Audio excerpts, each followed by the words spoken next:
5th July শুধুমাত্র Mirzapur session 3 release করছে না, ভারতবর্ষের এখনো পর্যন্ত নাকি সবথেকে ভায়োলেন্ট ছবি, মানে যেটা অ্যানিমেলকে টপকে চলে গেছে, সেই ধরনের ভায়োলেন্ট ছবি টিল 5th জুলাই সিনেমা হলে মুক্তি পাচ্ছে। এটি করণ জোহরের প্রোডাকশন, অর্থাৎ ধর্মা প্রোডাকশনের ছবি, এবং সিনেমাটি ডিরেক্ট করছে নিখিল ভট্ট। তো এক্স্যাক্টলি কিল ছবি, এই কিল সিনেমাটা রাঘব জুয়েল, মানে ইন্ডিয়ার অন্যতম ট্রেন্ডিং ড্যান্সার, যে কিনা এর আগে এবিসিডি সিনেমাটা করেছিল, এছাড়া বিভিন্ন রিয়েলিটি শোতে তাকে অ্যাজ এ কম্পিটিটর বা অ্যাজ এ হোস্ট দেখা মানে গেছে। তো সেই রাঘব জুয়েল এই ছবিতে অ্যাজ এ হিরো অভিনয় করছে, এবং তার ট্রেলারটা আমরা দেখলাম। অসম্ভব মারকাটারি ট্রেলার, মানে এতটাই ভয়ঙ্কর ট্রেলার। অ্যানিমেলের ট্রেলারও এরকমই ছিল, কিন্তু কোথাও অ্যানিমেলের ট্রেলারে তো অনেকগুলো ফেস ছিল, অনেকগুলো লোকেশন শিফট ছিল, কিন্তু এখানে একটাই লোকেশন, একটা ট্রেনের কম্পার্টমেন্ট, তার মধ্যেই পুরো অ্যাকশন সিকোয়েন্স, এবং আশিস বিদ্যার্থীর মতন মানে ক্যারেক্টার রয়েছে। তো এক্স্যাক্টলি সেই জায়গা থেকে দাঁড়িয়ে, এটা যেহেতু ট্রেন কম্পার্টমেন্টের ভেতরে অ্যাকশন, সেহেতু এটাকে বলা যায় ওইটুকুনি ছোট্ট স্পেসের মধ্যে একটা মোস্ট ভায়োলেন্ট ছবি হতে চলেছে। কারণ কাহিনীটাই ভায়োলেন্ট কাহিনী। এই কাহিনীটা অ্যাকচুয়ালি একটা বাস্তব কাহিনী নির্ভর।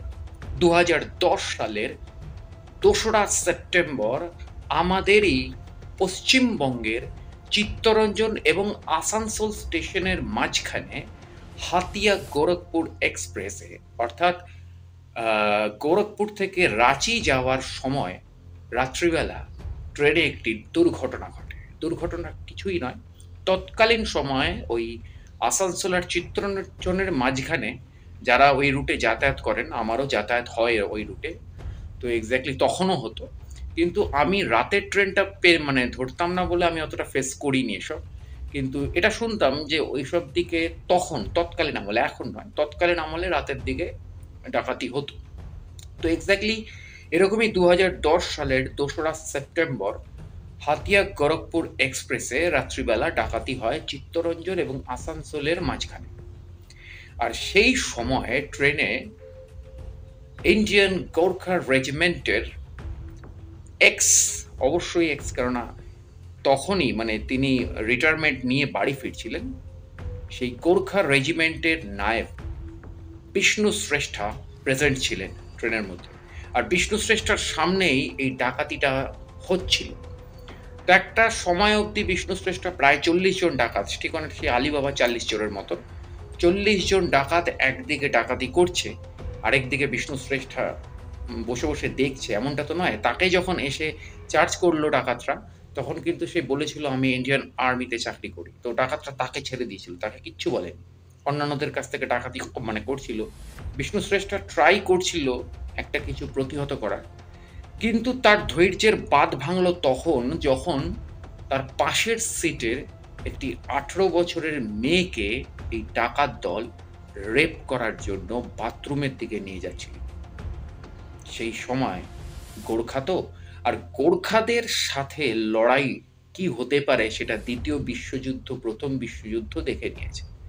তো একজন গোর্খা রেজিমেন্টের এক্স, মানে রিটায়ার্ড নায়ক, সে তখন, তার হাতে কিচ্ছু নেই, কিন্তু সে তখন অন ডিউটিও নয়, তার হাতে গোর্খাদের সবচেয়ে বড় অস্ত্র কুকরি ছিল। সেই কুকরি দিয়ে তখন সেই 40 জন ডাকাতের এগেনস্টে লড়াই করে, যার মধ্যে 3 জন ডাকাতকে অন স্পট মার্ডার করে এবং 8 জন ডাকাতকে সে ধরাশায়ী করে আহত করে ট্রেনের মধ্যে ফেলে দেয়। এবং ততক্ষণে ট্রেনের যাত্রীরাও সাহস পেয়ে এই বিষ্ণু শ্রেষ্ঠার হয়ে তারা কিন্তু এই বাকি ডাকাতদের প্রতিহত করে, এবং অন্যান্য ডাকাত তারা কিন্তু, মানে 40 জনের ডাকাত টিম ছিল, বাকি ডাকাতরা ট্রেন থেকে, চলন্ত ট্রেন থেকে ঝাঁপ দিয়ে নেমে পালিয়ে যায়। আসানসোল স্টেশন ঢুকতে ঢুকতে সেখানে আরপিএফ আসে, এবং আরপিএফ বিষ্ণু শ্রেষ্ঠাকে উদ্ধার করে, 3টে বডিকে তারা সিজ করে এবং অন্যান্য আহত ডাকাতদেরকে অ্যারেস্ট করে। বিষ্ণু শ্রেষ্ঠা 3 মাস আহত থাকার পর তিনি সুস্থ হন, এবং তৎকালীন সেন্ট্রাল গভর্নমেন্ট 26শে জানুয়ারি তাকে সাহসিকতার পুরস্কারে ভূষিত করে, এবং সেই বিষ্ণু শ্রেষ্ঠার জীবন কাহিনী মানে ওই 2010-এর 2রা সেপ্টেম্বরের হাতিয়া গোরখপুরের কম্পার্টমেন্টের এক্সপ্রেসের কম্পার্টমেন্টের ভেতরে ঘটে যাওয়া সেই কাহিনীকে পরবর্তীকালে হিমেশ রেশমিয়া রাইট নেয়। কিন্তু হিমেশ রেশমিয়া সেই রাইট মানে অরিজিনাল বায়োপিক বানাবার আগেই কিল নামে এই সিনেমাটা নিখিল ভাট ধর্মা প্রোডাকশনের ব্যানারে রাঘব জুয়েলকে নিয়ে বানিয়ে ফেললো। এটা কিন্তু অফিসিয়াল বায়োপিক নয়, কিন্তু ওই কাহিনীটার আদলেই কিন্তু এই কাহিনীটা ডিজাইন। তো এক্স্যাক্টলি সেই কারণে কিল আমাদের কাছে মানে পশ্চিমবঙ্গবাসীদের কাছেও একটা খুব স্পেশাল ছবি, এবং তার সাথে সাথে কিল একটা এক্সপেক্ট বা আনএক্সপেক্টেডের মাঝখানে ঝুলছে, কেননা রাঘব জুয়েল প্রথমবার এরকম অ্যাকশন চরিত্রে আসছে, এবং এর আগে রাঘব জুয়েল যেসব ক্যারেক্টারগুলো করেছিল সেই ক্যারেক্টারগুলো খুবই ছিমছাম চরিত্র ছিল এবং একটু সাইড প্যাটার্নের ক্যারেক্টার ছিল। সেখান থেকে দাঁড়িয়ে লিড করছে এই ছবিতে, এবং এই ছবিতে মারাত্মক অ্যাকশন, কারণ ট্রেলারই একটা ডায়লগ রয়েছে, এসে কই মারতে হ্যাঁ কিয়া, ঠিক আছে? তো এক্স্যাক্টলি সেই জায়গা থেকে দাঁড়িয়ে ছবিটার ওপর এক্সপেকটেশন অনেক বেশি। আর 5th জুলাই একটা খুব মেমোরেবল ডে হতে চলেছে, কারণ মির্জাপুর সেশন 3 3 বছর পর মির্জাপুরের 3rd সেশন আসছে, এদিকে কিলের মতন একটা সিনেমা আসছে। তো অবশ্যই নজর থাকবে কিলের অন্যান্য আপডেট নিয়ে, এবং অবশ্যই আমার চ্যানেলটি সাবস্ক্রাইব করে বেল আইকনের অল নোটিফিকেশনটি অন করে জুড়ে থাকুন। দেখা হচ্ছে পরের ভিডিওতে। নমস্কার।